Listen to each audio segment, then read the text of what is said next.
Telekinesis, the ability to move things using the mind, used to be the stuff of science fiction fantasy. Not anymore. Scientists in the US have developed a microchip which is implanted in the brain to operate computers and robots. Now, it could transform the lives of people who are paralysed or have lost limbs. And scientists are now ready to start testing on humans. With astonishing dexterity, a monkey reaches out to grab and turn a handle with a robotic arm controlled not by its hands, but directly by its brain. With the power of thought, it can alter the speed and direction of the arm, twisting the joints to home in on its target. It shows no signs of distress from the wires leading from electrodes in its brain to a computer. The reward for each turn of the handle, a drink of water. The mind control works through a device implanted directly into the motor cortex, the part of the brain that governs voluntary movement. Electrodes pick up pulses within the millions of neurons and send them to a computer, which deciphers the pattern and strength of the signals to move the robotic arm. It's a long way from the mind control of monkeys to the man-machine hybrid, but the more scientists learn about the brain, the greater the freedom they can give paralysed patients. The cyborg of science fiction may one day be reality.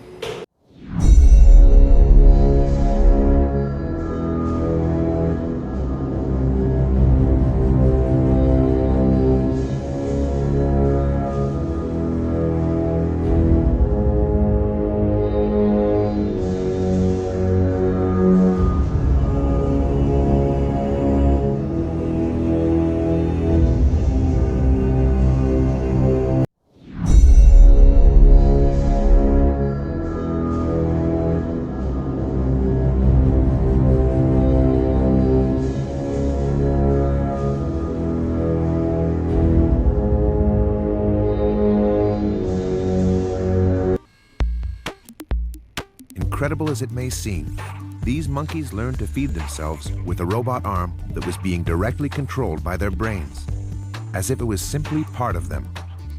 This is a biofeedback, closed-loop kind of experiment, where we're communicating with the animal by displaying the behavior. So the robot arm moves or a cursor moves in virtual reality. That's information to the animal as to how well it's doing. It only gets a reward if it does this. Did I improve it or make it worse? And then so this trial and error thing, eventually there's some kind of combination of events that improves the behavior, and the animal is able to recognize that and use that repeatedly, and that's how learning takes place. These experiments opened the doors to even more innovative engineering. Now we see this monkey's learn to control the wheelchair just by thinking. It becomes more efficient navigating it towards the grapes that he's after there, Joe. He actually is able to just control this by his thoughts alone, and this BMI, it's helping this primate control an artificial limb. Just a few days earlier, this monkey was partially paralysed, but wireless technology transformed its ability to move. The result of a project by a group of international scientists who were able to bypass the injured part of the animal's spine. To decode the brain activity is not really new. To stimulate the spinal cord is not really new either, but the association of both and to make the link between the decoding of the brain and the stimulation of the spinal cord and to make this communication exist is completely new. If you have an injury of the spinal cord, messages from the brain aren't able to reach beyond it down the nervous system, resulting in paralysis. Scientists created a brain-spinal interface on a monkey with a paralysed leg, implanting electrodes onto part of the brain that controlled the limb. The activity and information it recorded showed the movement the monkey intended to make and was sent to a computer, which was able to send messages to the wireless implant in the monkey's spine below the injury, stimulating the nerves, allowing it to move. Globally, 2.5 million people are paralysed due to traumatic spinal cord injuries. In the UK and Ireland alone, the charity Spinal Research says 3 people are told every day they'll never walk again due to this type of injury. Adapting this technology used by scientists in Switzerland to humans could be a long process. This is the first time that a neurotechnology restores locomotion in primates, but there are many challenges ahead. It may take several years before this intervention can become a therapy for humans. This could be a positive step forward, but questions remain about how it would work in the human body and be adapted to every individual patient's needs. It could take years before that happens.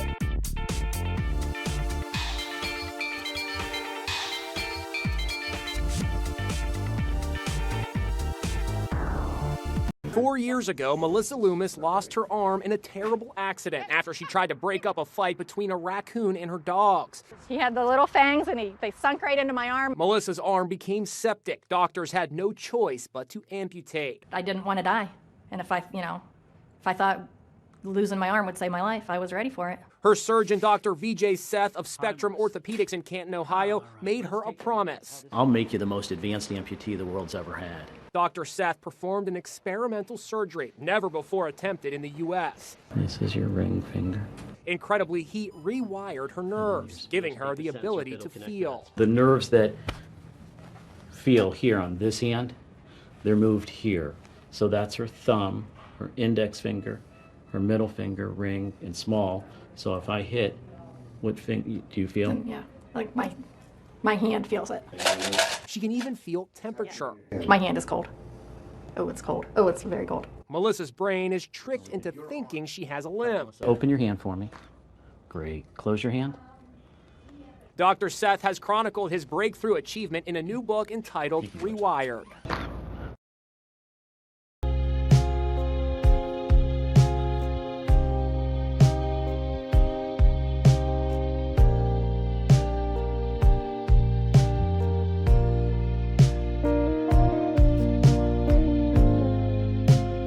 Going to open the first email, which says congrats. At Brown University in New England, scientists have just started the first clinical trials of a similar device. BrainGate allows tetraplegic patients to control a computer cursor by thinking about moving their paralyzed hand. Next, I'm going to turn on my television. If the trials are successful, millions could benefit. Patients who've had a stroke, a degenerative disease, or a spinal cord injury.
Of nearly 100 billion cells called neurons. Neurons come in many complex shapes, but generally they have a dendritic arbor, a cell body called a soma, and an axon. The neurons of your brain connect to form a large network through axon-dendrite junctions called synapses. At these connection points, neurons communicate with each other using chemical signals called neurotransmitters. Neurotransmitters are released from the end of an axon in response to an electrical spike called an action potential. When a cell receives enough of the right kind of neurotransmitter input, a chain reaction is triggered that causes an action potential to fire. and the neuron to in turn relay messages to its own downstream synapses. Action potentials produce an electric field that spreads from the neuron and can be detected by placing electrodes nearby, allowing recording of the information represented by a neuron.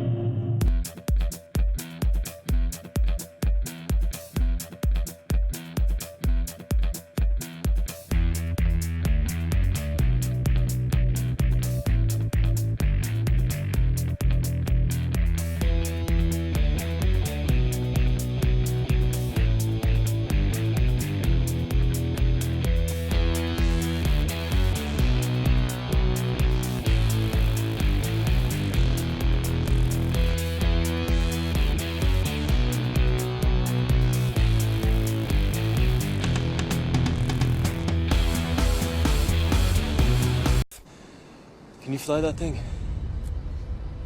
Not yet. Operator. Tank, I need a pilot program for a B-212 helicopter. Hurry.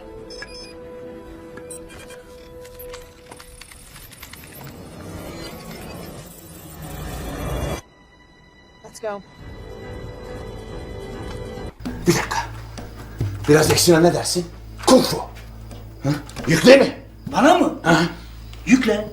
Başka neler var? Aikido, karate, jiu-jitsu, ortaki fizik, taocu seks, best of MF. Karışık var mı? Var. Karışık koy ya.